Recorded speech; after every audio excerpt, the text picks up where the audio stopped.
Greetings and salutations, everyone. My name is Andrew from Team Respawn, and I'm going to go ahead and redo the video that we did a little while back called All the Halo Wars 2 Leaders Ranked, because a long time has passed since I've done that video, and of course, a lot of new leaders have been released for the game. We've had a lot of tweaks to leaders, and I've played with a lot more leaders since that last video, and I've had a change of thought, and I pretty much went through and re-ranked all the leaders again.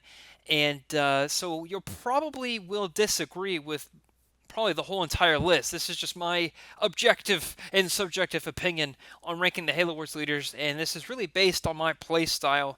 And I know I'm not that good at the game, but I do have a lot of fun playing it, and so this is just my personal preference.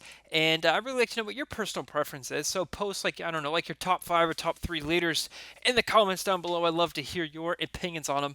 I'm going to start out with the worst and go to the best, and I'll quickly explain why I feel the way I feel with ranking these leaders. Currently in the game, there are 14 leaders, and we're going to get 2 more with Awakening the Nightmare. So maybe we'll see how those 2 leaders coming out will fare in the list. But for now, this is the 14 that are out currently. So number 14, I'm going to put as the Johnson, Sergeant Johnson.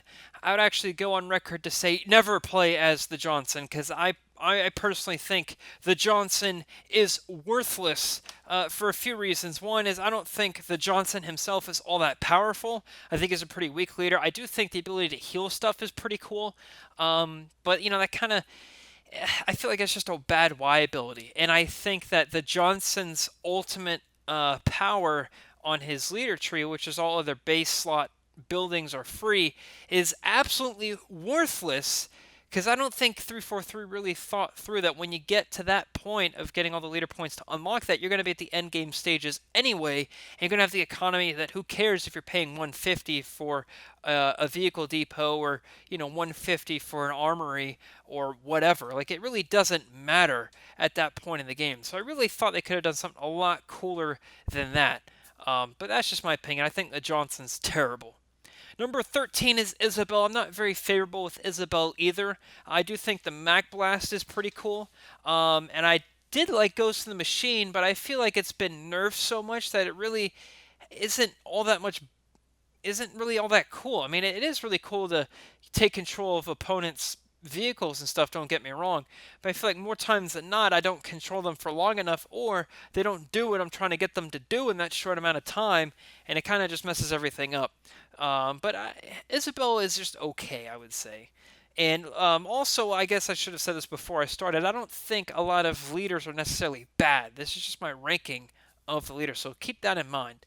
Number 12 is the Shipmaster. I like to call him the Shitmaster because I'm shit using him, and mostly it's just because I don't like a lot of his powers. A lot of it has to do with teleportation and black holes and all this other stuff, and I'm not good with him, so that's why I don't rank him that high. I know he's pretty good to a lot of people. A lot of people love the Shipmaster.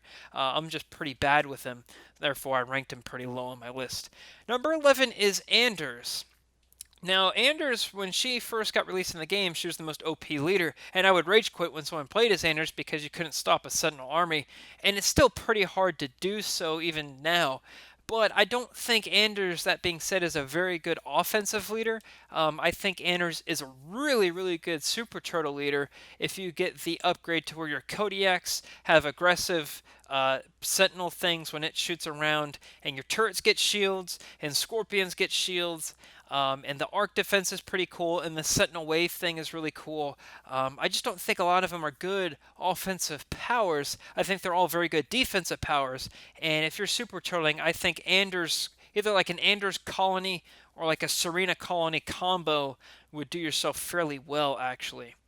Number 10 is Cansano. Now, Cansano, I believe, was number 1 the last time I did the ranking, and that was because the Inferno from Cansano was just absolutely amazing. It would just destroy everything in its path, and it's been nerfed quite a bit since then. But Cansano still does a lot of damage. I still think Cansano is one of my favorite leaders in terms of all the powers kind of cooperating with each other. I think the napalm missiles is really cool, and dropping the flamethrower and the warthog and the firestorm battle group powers are really cool. There's a turret drop power in there. There's a heal and repair in there, and of course there also is the inferno as well. And I do like how when the units fall, it creates kind of a fireball effect, and it can actually kill other units around it. And I think the flame warthog is a cool unit as well. Number 9 is Cutter. And I probably would have put him lower on my list, but I just don't know where to put him. So I put him at number 9.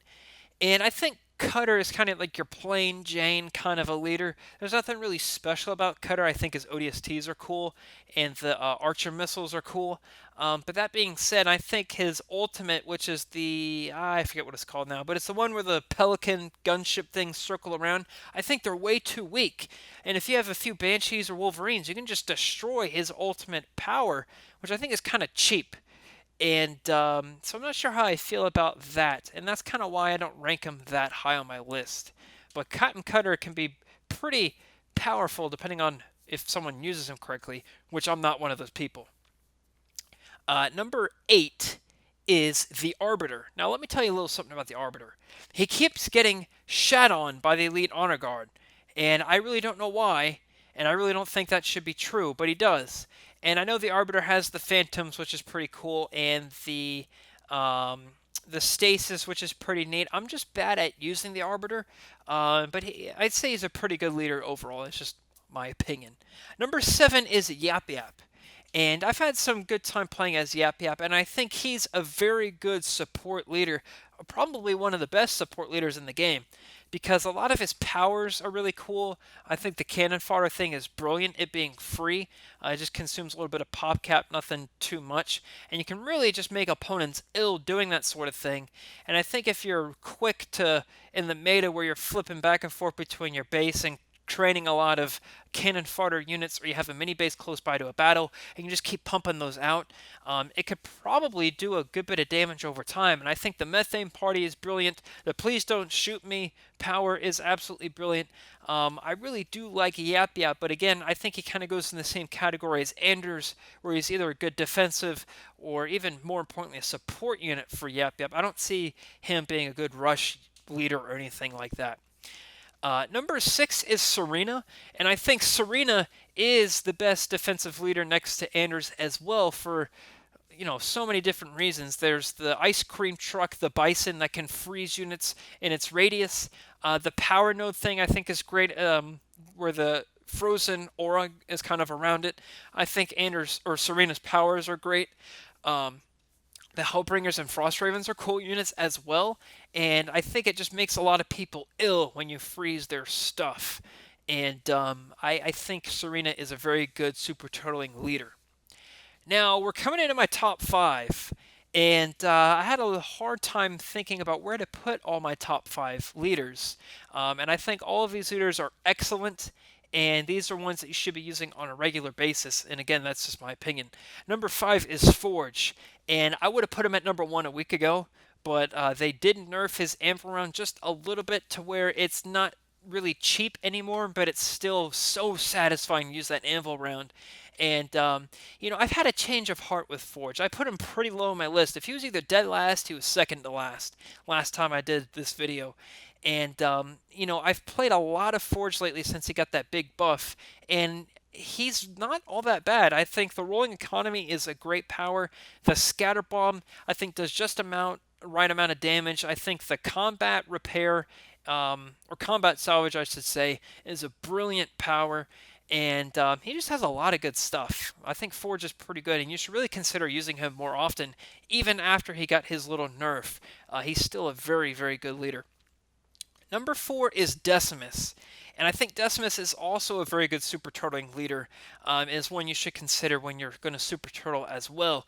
And that's because Decimus has the permanent siphon passive power. He has the permanent, damage and speed as his ultimate, which is great.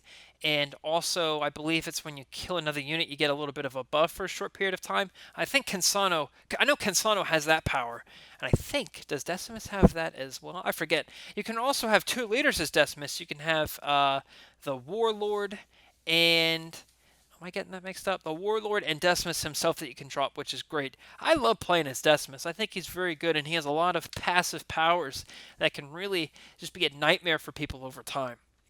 Number 3 is Jerome, who I like to call Jeremy. And let me tell you, I still think Jeremy, Jerome, whatever, is a fantastic unit or leader just because his super units, having Commander Jerome himself with the Command Mantis is, I think, awesome. Omega Team, dropping Omega Team down and just absolutely jacking everyone's vehicles, that makes me really ill when they do that. I think all of his powers, really fit in so well with the motive behind Jeremy, which is to inspire all the other units, is really fantastic. And I think they did a great job with all of his powers and things. And you should really rock Jeremy because I think he's an excellent leader. Now, number 2 and number 1, I could really flip or flop on the position given if it's a rainy day or not. For now, I'm going to put number 2 as, you know what, I'll put number 2 as Atriox, actually. He was my number 1. I just switched up because I started thinking about it. And I think Atriox is excellent. The Eradication is great. The Unbreakable and the Bulwark are great powers. I think he's a really good offensive and defensive leader. I think they just really nailed Atriox, and that really makes sense because he's how the whole villain of the game. And really, he can make people ill. All good and ill. Doesn't matter really who you're going up against. You're going to make people ill going up as Atriox.